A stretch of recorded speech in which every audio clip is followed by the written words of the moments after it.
ሜሊ ወይሽ ሚስቱን ፈንክቶ የታሰረውን ሰው የታሪክ ነገርኩሽ እንዴ? አላልሰማሁም። ሰውየው ከሚስቱ ጋር ቁጭ ብለው ላም ብንገዛስ ብለው ማለም ጀመሩ። ከዛ ትወልዳለች፣ ጥጃዋን ደግሞ እዚህ ጋር እናስራታለን አለ። ሚስትየው አይ በር ላይ መውጫ መግቢያውን በትበበት ታደርጓለች፣ ጓሮ ነው የምናስራት አለች። ለምንድን ነው ጓሮ የምናስራት? ጅብ ቢበላትስ ፊት ለፊት አይናችን እያየ እዚህ ጋር ትታሰራለች አለ። እሷ ጓሮ ስትል እሱ ፊት ለፊት ሲል ጠቡ ከረረ። በፈንክቷት እስር ቤት ገባ ይባላል።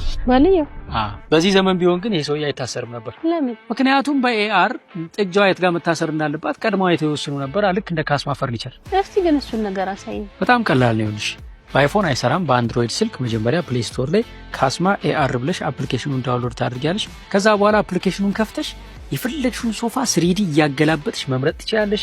ጠረጴዛዎቹን፣ ኮንሶሎቹን፣ አልጋዎቹን። ከዛ በጣም የሚያስገርመው ምንድነው ቤትሽ ውስጥ ሶፋው ምን እንደሚመስል ለማየት የምትፈልጊው ቦታ ላይ ስልክሽን ደቅነሽ ስታንቀሳቀሽው ነጠብጣብ ያሳይሻል።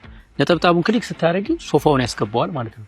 ከቤትሽ ጋር እንደ ልብሽ አይተሽ መርጠሽ መጨረሻ ላይ ሄደሽ መግዛት ብቻ ነው። በነገራችን ላይ እስከ ጳጉሜ 5 አፑን ዳውንሎድ አድርገው እዚሁ መርጠው ሄደው ለሚገዙ ሰዎች እጣ ያወጡና ለ3 ሰዎች አንዳንድ ሲንግል ሶፋ ይሸልማሉ። ይሄ ብቻ አይደለም። ማክሰኞና አርብ ምሽት ከምሽቱ 1 ሰዓት እስከ 4 ሰዓት ድረስ በዶንኪ ቲዩብ እና በቲክቶክ ላይቭ እንገባለን።